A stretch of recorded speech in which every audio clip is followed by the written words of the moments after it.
నమస్కారం వార్తలకు స్వాగతం. ముందుగా ముఖ్యాంశాలు. CM Revanth Reddy press meet, పలు అంశాలపై వివరణ. BRS leader Bajireddy press meet, Congress పార్టీలో చేరిన పోచారం శ్రీనివాస్ రెడ్డిపై విమర్శలు. మాజీ మంత్రి కేటీఆర్ మీడియా సమావేశం నిర్వహించారు. ఈ సందర్భంగా పలు అంశాలపై ఆయన మాట్లాడారు. సహకార రంగంలోని మరి బ్యాంకింగ్ వ్యవస్థ, ఇప్పుడే నారాయణ గారిని అడిగితే ఎన్నున్నాయి రాష్ట్రంలో అర్బన్ బ్యాంకులు అంటే 47 బ్యాంకులు ఉన్నాయని చెప్పినారు. మరి 47 బ్యాంకుల్లో అగ్రభాగాన మన బ్యాంకు ఉండే విధంగా చూసుకోవాల్సిందిగా గౌరవనీయులు పెద్దలు శ్రీ రాపల్లి లక్ష్మీనారాయణ గారిని నేను మనస్ఫూర్తిగా మీ అందరి తరఫున కోరుతా ఉన్నాను. అర్బన్ బ్యాంకు మరి అగ్రభాగాన ఉండాలి అంటే ఇప్పుడే అన్న చెప్పినట్టు మనం టైంకు పైసలు వాపస్ కట్టాలి. ఎన్పిఏ ఉన్నోళ్ళు, పైసలు కట్టనోళ్ళు, ఖాతాదారులు సహకరించాలి. కొత్తగా కూడా డిపాజిట్లు కావాలి, కొత్తగా కూడా పైసలు రావాలి. మరి కొత్తగా పైసలు రావాలంటే ఇప్పుడు మనమేమో ప్రభుత్వంలో లేవు కాబట్టి నన్ను అడిగేందుకైతే నీకు ఛాన్స్ లేదు.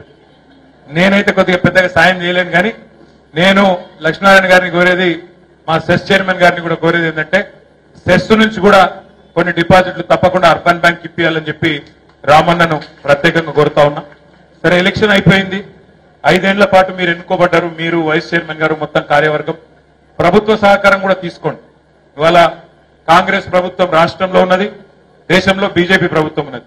తప్పకుండా ఇక్కడ స్థానికంగా ఉండే జిల్లా మంత్రి గారు కానీ, కేంద్ర సహాయ శాఖ మంత్రిగా ఇవాళ నియమించబడ్డ బండి సంజయ్ గారు, మన పార్లమెంట్ సభ్యులు, వారి సహకారం కూడా తీసుకోండి. ఏమి ఇందులో బేసిజానికి పోవాల్సిన అవసరం కూడా లేదు. సరే, ఇవ్వాలంటే పార్టీ పరంగా గెలిచిన బృందానికి మనం ఇక్కడ అభినందన కార్యక్రమం పెట్టుకున్నాం. ఇతర పార్టీల నుంచి ఎవరైనా ప్యానెల్ సభ్యులుంటే వాళ్ళ సహకారం కూడా తీసుకోండి. తప్పకుండా కేంద్ర మంత్రి దగ్గర పోండి, రాష్ట్ర మంత్రి దగ్గర పోండి, కేంద్ర ప్రభుత్వ సహకారం అడగండి, రాష్ట్ర ప్రభుత్వ సహకారం కూడా అడగండి. అడిగి మన అర్బన్ బ్యాంకును మొత్తం రాష్ట్రంలోనే నెంబర్ 1 గా తీర్చిదిద్దే బాధ్యత మీరు తీసుకోవాలని చెప్పి లక్ష్మీనారాయణ గారిని, అదేవిధంగా గౌరవ డైరెక్టర్లను, వైస్ చైర్మన్ గారిని కూడా నేను కోరుతా ఉన్నాను.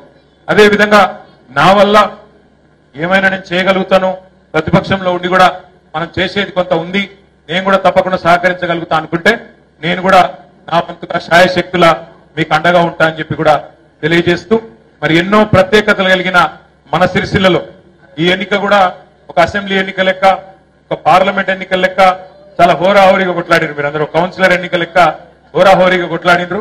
కొట్లాడి మరి కష్టపడి గెలిచొచ్చిన మీ అందరికీ అభినందనలు. ఓడిపోయిన వాళ్ళకు కూడా, వారికి కూడా నా అభినందనలు. ఎందుకంటే ఇట్లాంటి పోరాటాలు జనరల్ గా చిన్న ఓట్లు, 500 ఓట్లు, 600 ఓట్లలో జరిగే ఎన్నికలు. ఇందులో గెలిచిన వాళ్ళు, ఓడిన వాళ్ళు రేపు కలిసి పనిచేస్తే బాగుంటుందనే మాట కూడా లక్ష్మీనారాయణ గారికి తెలియజేస్తూ, రాబోయే 4 ఏళ్లు పెద్దగా ఎన్నికలు, ఒక కౌన్సిలర్ ఎన్నికలు తప్ప టౌన్ లో వేరే ఎలక్షన్లు ఏం లేవు. మళ్ళా కౌన్సిలర్ ఎలక్షన్లు వచ్చినప్పుడు కొట్లాడుకుందాం, కానీ ఈ లోపల ఏ పంచాయతీలు లేకుండా అందరం కలిసి మెలిసి. CM Revanth Reddy press meet నిర్వహించారు. ఈ సందర్భంగా పలు అంశాలపై ఆయన మాట్లాడారు. రాహుల్ గాంధీ గారు మే 6 తారీఖు 2022 వరంగల్లో రైతు డిక్లరేషన్ లో 2 లక్షల రూపాయల రైతు రుణమాఫీ చేస్తామని మాట ఇవ్వడం జరిగింది. చాలా సందర్భాలలో చాలా మంది నాయకులు, రాజకీయ పక్షాలు, విశ్లేషకులు కూడా గతంలో ఉన్న పాలకుల యొక్క ప్రకటనలు, నిర్ణయాలను దృష్టిలో పెట్టుకొని కాంగ్రెస్ పార్టీ కూడా అలవి కానీ అమలు చేయలేని హామీలు ఇచ్చింది అన్నట్టుగా చర్చలు, విశ్లేషణలు చేయడం మొదలుపెట్టిండ్రు.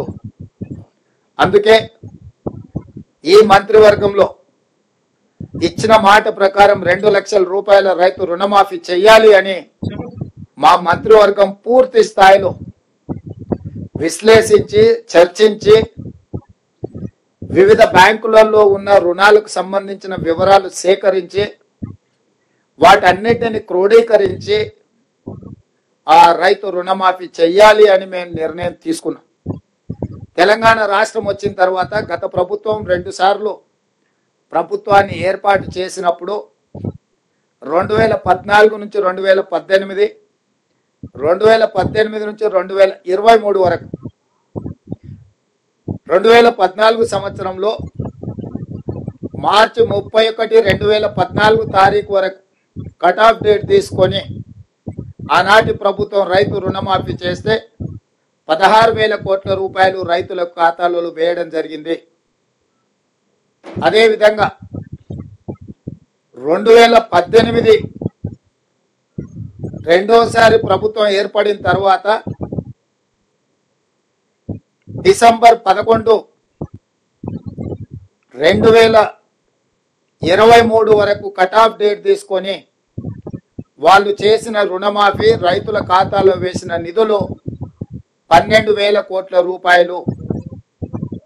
అంటే గత ప్రభుత్వం 2 విడతలుగా 2 సార్లు ప్రభుత్వం ఏర్పాటు చేసిన తర్వాత చేసిన రుణమాఫీ ఒక్కసారి 16,000 కోట్ల రూపాయలు మొదటిసారి, రెండవసారి 12,000 కోట్ల రూపాయలు. 10 సంవత్సరాలల్లా 2 విడతలల్లా చంద్రశేఖరరావు గారు చేసిన రైతు రుణమాఫీ రైతులకు చెల్లించిన నిధులు 28,000 కోట్ల రూపాయలు. ఆ ప్రభుత్వం డిసెంబర్ 11, 2018 వరకు కట్ ఆఫ్ డేట్ గా వాళ్ళు రుణమాఫీని పరిగణలోకి తీసుకోవడం జరిగింది. మా ప్రభుత్వం డిసెంబర్ 12, 2018 తారీఖు నుంచి మొదలుపెట్టి 9, 12, 2023 వరకు సరిగ్గా 5 సంవత్సరాలు గత ప్రభుత్వం, మళ్ళొక్కసారి నేను చెప్తున్నా, గత ప్రభుత్వం డిసెంబర్ 11, 2018 తారీఖు వరకు కట్ ఆఫ్ డేట్ పెట్టి 2వ విడత రైతు రుణమాఫీ చేసింది. డిసెంబర్ 12, 2018 తారీఖు నుంచి తీసుకున్న రుణాలు డిసెంబర్ 9, 2023 వరకు 5 సంవత్సరాల మధ్య కాలంలో ఈ రాష్ట్రంలో ఉన్న రైతులు తీసుకున్న 2 లక్షల రూపాయల వరకు రుణమాఫీని చెయ్యాలని మా ప్రభుత్వము ఈ మంత్రివర్గంలో నిర్ణయం తీసుకున్నది. ఇచ్చిన మాట ప్రకారం 2 లక్షల రూపాయల రుణమాఫీ చెయ్యాలి. కట్ ఆఫ్ డేట్ 12, 12, 2018 నుంచి 9, 12, 2023 మధ్య కాలంలో రైతులు తీసుకున్న రుణాలను 2 లక్షల రూపాయల వరకు మాఫీ చేయాలని మా మంత్రివర్గంలో మేము నిర్ణయం తీసుకున్నాము. ఈ రుణాలు మాఫీ చేయడానికి దాదాపుగా 30. బీజేపీ రాష్ట్ర అధ్యక్షుడు కిషన్ రెడ్డి మీడియా సమావేశం నిర్వహించారు. ఈ సందర్భంగా పలు అంశాలపై ఆయన మాట్లాడారు. వచ్చినట్లయితే చాలా సమస్యలు పరిష్కారం అవుతాయి. ఈరోజు 15% ప్రొడక్షన్ అక్కడి నుంచే ఈరోజు సింగరేణి తెచ్చుకోవచ్చు. అదేవిధంగా కొన్ని విషయాలు కూడా మేము ఆలోచన చేస్తున్నాము. గౌరవ ప్రధానమంత్రి గారితో మాట్లాడి, ఎందుకంటే ఈరోజు అయితే కేంద్ర ప్రభుత్వం అవలంబిస్తుందో దేశమంతా కూడా అవి పిఎస్యూలు కానీ, కేంద్ర ప్రభుత్వ పిఎస్యూలు కానీ, రాష్ట్ర ప్రభుత్వ పిఎస్యూలు కానీ, లేకపోతే వివిధ మినరల్ కార్పొరేషన్స్ కానీ అన్నిటికీ ఒకే రకమైనటువంటి విధానం ఈరోజు అవలంబిస్తున్నాం. ఎవరికి ఇక్కడొక చట్టము, అక్కడొక చట్టము, ఇక్కడొక పాలసీ, అక్కడొక పాలసీ కాదు. అయినప్పటికీ కూడా సింగరేణి అది ఎవరిది కాదు, అది మనదే. కాబట్టి సింగరేణి కూడా అన్ని రకాలుగా మేము ఆదుకునేటువంటి ప్రయత్నం చేస్తాం. అనేక కారణాల కారణంగా సింగరేణిలో కొన్ని సమస్యలు ఉన్నాయి. ఆ సమస్యలను కూడా అధిగమించడం కోసము తప్పకుండా మేము ఢిల్లీకి వెళ్ళిన తర్వాత నేను కూడా కొంత ఇంకా నేర్చుకోవాల్సింది ఉంది, తెలుసుకోవాల్సింది ఉంది, అవగాహన చేసుకోవాల్సింది. అవగాహన చేసుకున్న తర్వాత మా మంచి ఆఫీసర్స్, చాలా అనుభవం ఉన్నటువంటి ఆఫీసర్స్ ఉన్నారు. సింగరేణి విషయంలో గవర్నమెంట్ ఆఫ్ ఇండియాకి సంబంధించి మా సెక్రటరీ కానీ, మా అడిషనల్ సెక్రటరీ కానీ, మిగతా జాయింట్ సెక్రటరీస్ కానీ చాలా స్టడీ చేశారు. వాళ్లకు పూర్తి స్థాయిలో దీనిపైన పూర్తి అవగాహన ఉన్నది. కాబట్టి ఖచ్చితంగా సింగరేణికి ఏ రకమైన ఇబ్బంది ఉండదు. దయచేసి ఎవరు కూడా రాజకీయం చేయకూడదు. మరి తప్పకుండా దీన్ని పూర్తి స్థాయిలో అన్ని రకాలుగా అందరం కలిసికట్టుగా రాజకీయాలకు అతీతంగా కలిసి పనిచేద్దామనే విషయాన్ని నేను మనవి చేస్తా ఉన్నాను. కొంతమేరకు ఆయన అడిగినటువంటి ప్రశ్నలకు నేను జవాబు చెప్పాను, ఇప్పుడు కొన్ని చెప్పాను. మళ్ళీ నేను 1-2 రోజుల్లో మరిన్ని వివరాలు, ఎందుకంటే కొంత గ్యాప్ ఇచ్చి మరిన్ని వివరాలతో వేస్తాం. కాబట్టి కార్మికులకు మాత్రం అస్యూరెన్స్ ఇస్తూ ఉన్నాం. కార్మికులు ఏ రకమైనటువంటి ఆందోళన చెందొద్దు. ఈరోజు ఎక్కడ కూడా సింగరేణి బ్లాకో, మరొక కంపెనీ బ్లాకో, మరొక కేంద్ర ప్రభుత్వ బ్లాకో ఏదైనా యాక్షన్ చేస్తే కేంద్రానికి ఏ రకమైనటువంటి రెవెన్యూ రాదు, ఆ రాష్ట్రాలకే వస్తుంది. ఏదో తీసుకుపోయి అమ్ముకుంటున్నారు, ఏదో ప్రైవేట్ వాళ్ళకి ఇస్తున్నారు అనేటువంటి తప్పుడు మాటలు దయచేసి మాట్లాడకండి. కానీ అన్ని వివరాలు నేను తర్వాత మీకు చెప్తాను. బీఆర్ఎస్ లీడర్ మీడియా సమావేశం నిర్వహించారు. ఈ సందర్భంగా పలు అంశాలపై ఆయన మాట్లాడారు. ఈరోజు మా ఉమ్మడి జిల్లా సీనియర్ నాయకుడు పోచారం శ్రీనివాసరెడ్డి గారు కాంగ్రెస్ పార్టీలో చేరిన సందర్భంగా వారు మాట్లాడిన మాటలు చూస్తే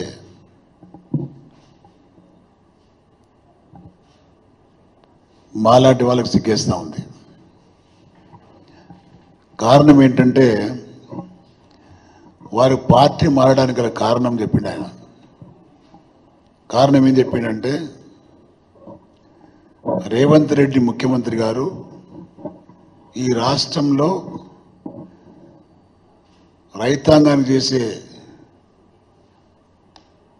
సహకారాన్ని దృష్టిలో పెట్టుకొని వారు చేసేటటువంటి వ్యవసాయానికి చెందినటువంటి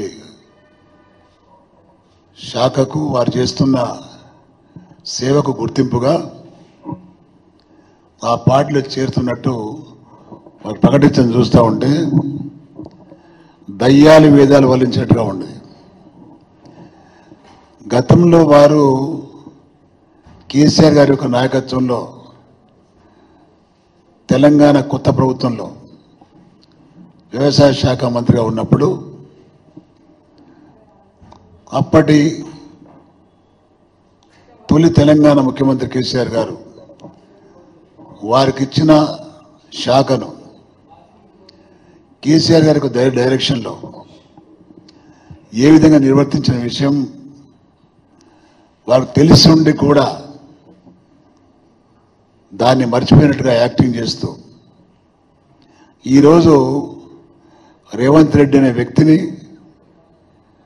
వారు చేసే రైతాంగం యొక్క ద్రోహాన్ని తెలిసి కూడా తన రాజకీయ స్వార్థంతో అవన్నీ మర్చిపోయినట్టుగా నటిస్తూ మరి రేవంత్ రెడ్డి ఏదో చేస్తున్నాడు బాగా రైతాంగానికి అనే విధంగా మాట్లాడుతూ ఆ పార్టీలో చేయడం చూస్తూ ఉంటే కొంచెమైనా పోచారం గారికి సీనియర్ నాయకుడిని అనొద్దు, కానీ కొంచెమైనా సిగ్గు ఉండాలి ఆయనకు.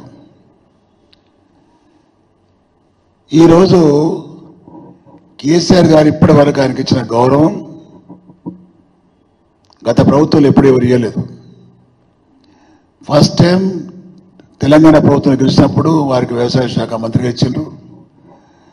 రెండవసారి గెలిచినప్పుడు అత్యుత్తమ పదవి స్పీకర్గా వారిని నియమించారు. నియమించడమే కాకుండా ఆయనకు ఒక మంచి పేరును పెట్టడం జరిగింది, లక్ష్మీపుత్రుడుగా. తెలంగాణ రాష్ట్రంలో గౌరవ కేసీఆర్ గారి నాయకత్వంలో రైతాంగానికి రైతు బంధు ఇచ్చి 24 గంటల కరెంట్ ఇచ్చి రైతు బీమా ఇచ్చి సరైన వేళల్లో మరి ఎరువులు ఇచ్చి విత్తనాలు ఇచ్చి చాలా ఎంకరేజ్ చేయడం కాకుండా పండిన పంటను కూడా ప్రభుత్వమే కొనుగోలు చేసి రైతాంగాన్ని ఆదుకున్న సందర్భం ఎట్లా మర్చిపోయినా మాకు అర్థం కావడం లేదు. ఈరోజు రేవంత్ రెడ్డి చేస్తున్న దారుణం ఏంటంటే రైతులకు సరిగ్గా కరెంట్ ఇవ్వడం లేదు, రైతు బంద్ ఇవ్వడం లేదు, రైతు బీమా అయితే 6 నెలల తర్వాత పోతుంది, జూన్ తర్వాత పోతుంది, మళ్ళీ 2 లక్షల రుణమాఫీ లేదు. అడ్డమైన మాటలు మాట్లాడి అబద్ధాలు చెప్పి అధికారంకి వచ్చినటువంటి రేవంత్ రెడ్డిని నీలాంటి సీనియర్ నాయకుడు మర్చిపోవడం సిగ్గుచేటు. ఎన్నికల్లో ప్రచారంలో భాగంగా బాన్స్వాడకు వచ్చి రేవంత్ రెడ్డి అన్న మాటలు నిన్ను ఎందుకు మర్చిపోయినా అడుగుతున్నా. నిన్ను ఇదే రేవంత్ రెడ్డి ఎన్నికల ప్రచారంలో భాగంగా బాన్సువాడకు వచ్చి నిన్ను నీ కొడుకులు ఇద్దరిని కూడా దండుపాల్యం బ్యాచ్గా అభినందించిండు ఆయన. దండుపాల్యం బ్యాచ్ నువ్వా రేవంత్ రెడ్డి బ్యాచా? ఇద్దరు కలిసిపోయినా మరి ఎవరి బ్యాచ్? నువ్వు బాన్సువాడ ఇల్లు కట్టుకుంటే నీ పర్మిషన్ కావాలని, ఇసుక తీయాలంటే నీ పర్మిషన్ కావాలని అడ్డమైన ఆరోపణలు చేసి నిన్ను అపవాదు చేసినా ఎందుకు సిగ్గుపడడం లేదని నేను అడుగుతున్నా. వృద్ధాప్యంలోకి వచ్చిన నువ్వు 75 సంవత్సరాలు నీ వయసు, ఇంకా ఎందుకు నీకు రాజకీయం? అత్యున్నత పదవులు అనుభవించినావు, మంత్రి పదవులు అనుభవించినావు, పంచాయతీరాజ్ చేసినావు, గనుల శాఖ మంత్రి చేసినావు, నువ్వు వ్యవసాయ శాఖ మంత్రి చేసినావు, స్పీకర్ చేసినావు, ఒక ముఖ్యమంత్రి తప్ప అన్ని పనులు చేసినావు. ఈ వృద్ధాప్యంలో నువ్వు రిటైర్మెంట్ అయితే ప్రజల్లో గౌరవం దొరుకుతుంది నీకు. అలా కాకుండా మా జిల్లాలో మరో డి శ్రీనివాస్ లాగా టీఆర్ఎస్ పార్టీకి వచ్చి కేసీఆర్ గారిని మభ్యపెట్టి నాకేం పని లేదని. కాంగ్రెస్ నేతలు మీడియా సమావేశం నిర్వహించారు. ఈ సందర్భంగా పలు అంశాలపై వారు మాట్లాడారు. తెలంగాణ యువకుల పక్షాల యువతి పక్షాల డిమాండ్ చేస్తున్న ఐటీఐఆర్ని తక్షణమే తెలంగాణకు మంజూరు తీసుకురావాలని, దానివల్ల తెలంగాణలో ఉన్న యువకులను ఉద్యోగ అవకాశంలో వచ్చే యొక్క ప్రక్రియలో మీరు ముందుండాలని, మీరు తీసుకురావాలని నేను ఈరోజు మీడియా ద్వారా కిషన్ రెడ్డి గారిని, బండి సంజయ్ గారిని నేను కోరుతున్నా. ఇది ఈరోజు ఈ మొదటి, ఎందుకంటే ఆ ఐటీఐఆర్ రావడం వల్ల చాలా ఇంతవల్ల చెప్పిన 15 లక్షల ఉద్యోగాల ఒక వ్యవస్థ ఐటీఐఆర్ అనేది చాలా స్పష్టంగా చెప్పిన. కాబట్టి ఈ డిమాండ్ని ఈరోజు ప్రెస్ మీట్ ద్వారా తెలియజేస్తూ దీని మీద నేను ఒక ప్రణాళిక, ఎందుకంటే ఇది సెంట్రల్ గవర్నమెంట్ యొక్క తీసుకునే శాంక్షన్ ఇచ్చే యొక్క వ్యవస్థ. కాబట్టి ఈ డిమాండ్ని నేను మీడియా ద్వారా కిషన్ రెడ్డి గారిని, బండి సంజయ్ గారిని కోరుతున్నాను. విచిత్రం ఏంటంటే బండి సంజయ్ గారు సెంట్రల్ మినిస్టర్ కాగానే హైదరాబాద్ గడ్డ మీదకి రాగానే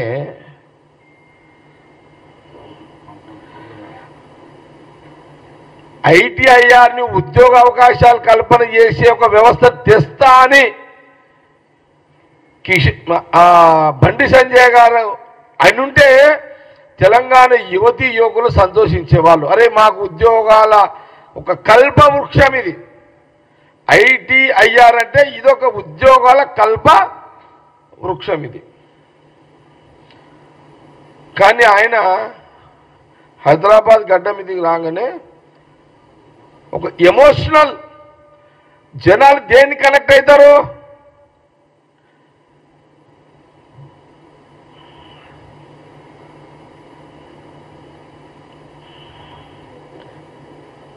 దేన్ని కనెక్ట్ అవుతారని అనుకొని భాగ్యలక్ష్మికి బంగారు అది గోల్డ్ టెంపుల్ చేస్తాను అన్నాడు.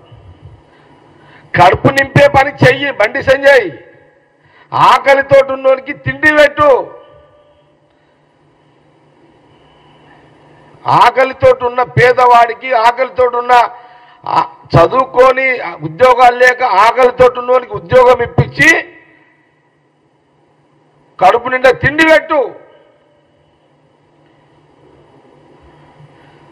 నువ్వు ఇట్లా రెచ్చగొడతావు. ఒక సెంట్రల్ మినిస్టర్వి, ఒక పార్టీ లీడర్ కాదు నువ్వు. ఇప్పుడు ఒక బాధ్యత గల పోస్ట్ మీద ఉన్నావు నువ్వు.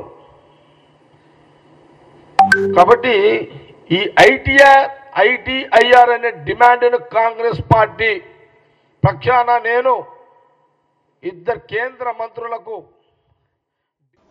బీఆర్ఎస్ లీడర్ మీడియా సమావేశం నిర్వహించారు. ఈ సందర్భంగా పలు అంశాలపై ఆయన మాట్లాడారు. పరిస్థితి ఘోరంగా ఉన్నది. అదే కాకుండా మనం ఎక్కడో ఉత్తరప్రదేశ్లో హత్రాస్లో ఒక మహిళ మరి దుర్మార్గుల దాడిలో చనిపోతే, ఒక దళిత మహిళ చనిపోతే ఆమె బాడీని వాళ్ళ తల్లిదండ్రులు లేకుండా రాత్రి 12 గంటలకు ఆదరబాదరగా పోస్ట్ మార్టం చేసి అక్కడే అడవుల్లో కాల్చిన సంఘటన ఎక్కడో ఉత్తరప్రదేశ్లో జరిగిందని విన్నాం. కానీ అలా కొల్లాపూర్లో వెల్టూరు గ్రామానికి చెందిన ఈ లక్ష్మి అనే మహిళ పోలీస్ స్టేషన్లో చనిపోతే కనీసం పోస్ట్ మార్టంలో వాళ్ళ భర్తను కూడా పిలవకుండా, తల్లిదండ్రులు కూడా పిలవకుండా వాళ్ళ బావను పిలుచుకొచ్చి ఆయనతోని మరి పంచనామాలో సంతకాలు తీసుకొని ఈరోజు పోలీసులు మరి ఆమె బాడీని డిస్పోజ్ చేసిందంటే ఎంత దౌర్జన్యం ఇలా గ్రామీణ ప్రాంతాల్లో నడుస్తుందో మీరు చూడండి. ఇదే కాకుండా మరి అదే కొల్లాపూరు ప్రాంతంలో చిన్నంబావి మండలంలో కొత్తపల్లి అనే గ్రామంలో 40 రోజుల క్రితం ఒక బీఆర్ఎస్ పార్టీ నాయకుడు, లక్ష్మీపల్లి అనే గ్రామంలో బీఆర్ఎస్ పార్టీ నాయకుడు శ్రీధర్ రెడ్డి చనిపోయాడు. శ్రీధర్ రెడ్డి గారు చనిపోయినప్పుడు వాళ్ళ తండ్రి గారు శేఖర్ రెడ్డి గారు స్వయానా డీజీపీ గారి దగ్గరికి మేము ముగ్గురం పోయి డీజీపీ గారి సమక్షంలోనే వారు, అయ్యా నా కొడుకు మరణానికి కారణం, నా కొడుకు హత్యకు కారణం జూపల్లి కృష్ణారావు గారి మనుషులు అని చాలా స్పష్టంగా ఆయన చెప్పడం జరిగింది. ఆ శేఖర్ రెడ్డి గారు, ఆ చనిపోయిన శ్రీధర్ రెడ్డి గారి తండ్రి శేఖర్ రెడ్డి గారు డీజీపీ ఆఫీసుగా ఎదురుగా పత్రికా విలేకరుల సమావేశంలో నేను చెప్పిన దానికి నేను కట్టుబడి ఉన్నా, నేను ఇప్పటికి కూడా చెప్తున్నా, నా కొడుకు మరణానికి కారణం ఎక్సైజ్ శాఖ మంత్రి జూపల్లి కృష్ణారావు గారి మనుషులే అని వాళ్ళను తీసుకొచ్చి విచారించండి అని ఆయన చెప్పిండు. నేను చెప్పిన మాటలకు కట్టుబడి ఉన్నా, జూపల్లి కృష్ణారావు గారు కూడా ఆయన చెప్పిన మాటలకు కట్టుబడి ఉండాలి అని చెప్పి ఆయన ఆ రోజు ఛాలెంజ్ చేయడం జరిగింది. ఆ రోజు నా ఆస్తులన్నీ కూడా నేను తెలంగాణ ప్రజలకు రాసిస్తానని చెప్పింది తప్పైతే అని ఆయన చెప్పడం జరిగింది. కానీ ఈరోజు ఏమైంది? ఈరోజు సిగ్గుతో తల వంచుకోవాల్సిన విషయం, ఒక ముఖ్యమంత్రే రాష్ట్ర హోంశాఖను నిర్వహిస్తున్నప్పుడు ఆ ముఖ్యమంత్రి హామీలో నడుస్తున్న హోంశాఖ దాంట్లో ఉండే 1,00,000 మంది పోలీసులు కనీసం ఒక మర్డర్ కేసుల్లో నిందితులను పట్టుకోలేకపోయినారు. ఇంతమంది పోలీసులు ఉన్నారు తెలంగాణ రాష్ట్రంలో. ఇది రాజకీయ హత్య అని చాలా క్లియర్గా తెలుస్తా ఉన్నది. మరి ఎక్కడ పోయినరు పోలీసు? వార్తలు ముగించే ముందు ముఖ్యాంశాలు మరోసారి. CM Revanth Reddy press meet, పలు అంశాలపై వివరణ. BRS leader Bajireddy press meet, Congress పార్టీలో చేరిన పోచారం శ్రీనివాస్ రెడ్డిపై విమర్శలు. ఈ వార్తలు ఇంతటితో సమాప్తం. తిరిగి ప్రసారమయ్యే వార్తల్లో మళ్ళీ కలుద్దాం. అంతవరకు సెలవు. నమస్తే.